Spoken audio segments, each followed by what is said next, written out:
விசாக நட்சத்திரத்தில் ஒருத்தர் பிறந்துட்டாங்கன்னா அவங்களுக்கு வந்து 2வது நட்சத்திரம் தான் பணம் தரும் நட்சத்திரம்.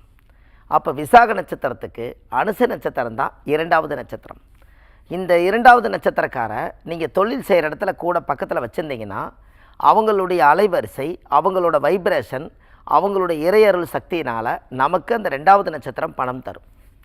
அது போக 2வது நட்சத்திரத்துக்கு அடுத்தது அந்த பணத்தை சம்பாரித்து இதை தெய்வ அனுகூலமாக காப்பாற்றுறதுக்கு இந்த தெய்வ அனுகூல நட்சத்திரம் என்ன அப்படின்னு கேட்டால், அந்த காலத்தில் முன்னோர்கள் வாங்கி வந்தது தெய்வ அனுகூல நட்சத்திரம். அப்போ விசாக நட்சத்திரத்தில் ஒருத்தர் பிறந்திருந்தால் 6வது நட்சத்திரம் தான் உங்களுக்கு தெய்வ அனுகூல நட்சத்திரம்.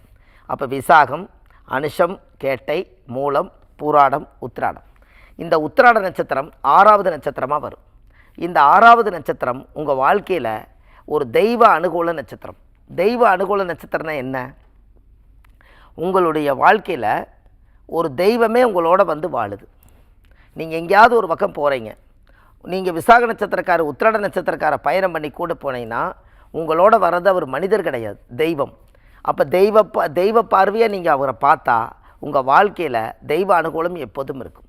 எப்போவுமே யாரோட சப்போர்ட் இல்லைனாலும் தெய்வத்தோட சப்போர்ட் எப்போவுமே இருக்கும்னு அந்த காலத்தில் முன்னோர்கள் சொல்லுவாங்க.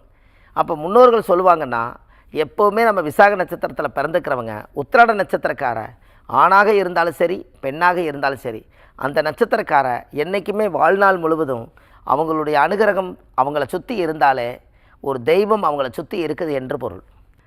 அதாவது 15வது நட்சத்திரம் தான் உங்களுடைய பூர்வ ஜென்ம பந்த நட்சத்திரம். அந்த பூர்வ ஜென்ம பந்த நட்சத்திரம் என்ன அப்படி நீங்கள் தெரிஞ்சுக்கணும் அல்லவா? உங்கள் முன்னோர்கள் அந்த காலத்தில் எதை விட்டு போனாங்களோ அதையெல்லாம் பூர்த்தி பண்ணுறது தான் பூர்வ ஜென்ம பந்த நட்சத்திரம்.